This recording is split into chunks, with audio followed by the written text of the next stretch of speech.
Welcome back to the channel, and today I wanted to show you what you could expect from Singapore Airlines Business Class Amenity Kit. This is as of April 2026. It's the Le Business Class Amenity Kit. Now, I did have to ask for this. This was on flight SQ231 from Singapore to Sydney.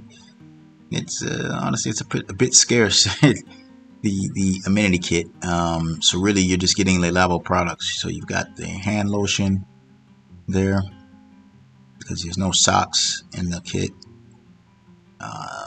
Here you got a face mist, and lastly you have a lip balm.